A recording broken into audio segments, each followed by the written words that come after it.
I went to move my little trailer, and the front trailer jack wheel is in a bind. It does not want to roll, it just kind of skids. And if you look at, you can see what an angle it's on. I don't know if I started to pull it with wheel on, the jack down, or what, but it's kind of skidded there. It's just sliding more than anything. So today I noticed it yesterday when I went to move it, so I'm going to fix it today, hopefully. The trailer jack is held on by this bolt. It's 3/4 inch. There's a bolt on the inside, and then there's this nut on the outside, which is on the inside of here. And when I took it apart, I noticed there's a spacer there also. So I got a couple 3/4 inch wrenches and I took that off. Hopefully these are the same size. I'm going to take the wheel off, and then one way or another I'm going to straighten this bracket so the wheel goes back in there without rubbing like it is right now. Knowing me, I probably forgot to lift the jack. I started the drive and then I noticed it, but the damage was done. It's bent. So now I'm going to fix it. So let me get that wheel off there. Okay, I got the wheel off. It's the same size as the other bolt.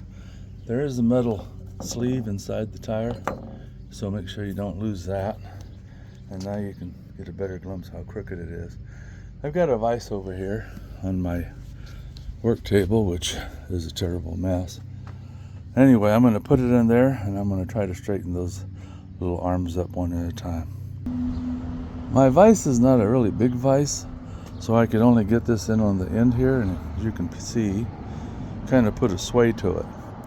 So what I'm going to do is put a 2x4 block in here, and then I'm going to hammer this back straight and then try to bend it back out again. This one is okay, I think. It's pretty straight. I just don't like the sway in this one.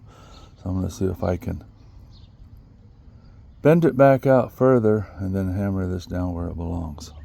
See what happens. Okay, I got it bent. It's bent too much, but I just need to straighten out this side.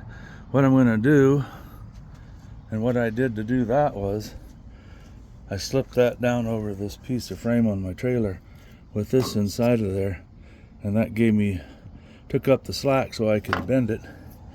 And now I'm going to get that and another piece of wood to take up the slack, and then I'll hammer this back flat. Well, I found 2 pieces of wood that fit almost perfect. That takes up the slack. Now I can take my 2-pound sledge, hammer about where that hole is, and straighten that out. I think I can live with that. It's pretty straight. It's got a little bit of a bend right here. I'm going to put the wheel in there. If I have to, I can rebend that out. In fact, I'll probably do that. Put it in the vise, bend it just a little bit right there to get that straight, and we'll see how the wheel fits. That's going to work perfect. You can see the skid marks here where I have drug it unintentionally, but I have the bolt back in and the sleeve. And now the wheel rolls like it's supposed to, instead of getting in a bind and just dragging on the ground. It's pretty hard to move this trailer around when the front wheel doesn't pivot like it's supposed to. I had this for a few years before I even put the jack on it. And then I put one on a boat that had a broken handle, and I ended up fixing the handle, but I put that jack, I think that's this one, on here, put a different one on the boat. I just decided, why am I lifting this up by hand when I could just do it with a jack? So if you have a similar problem where your jack's bent, that's a good way to fix it, and it doesn't take very long. Hope this helps somebody out. Thanks for watching.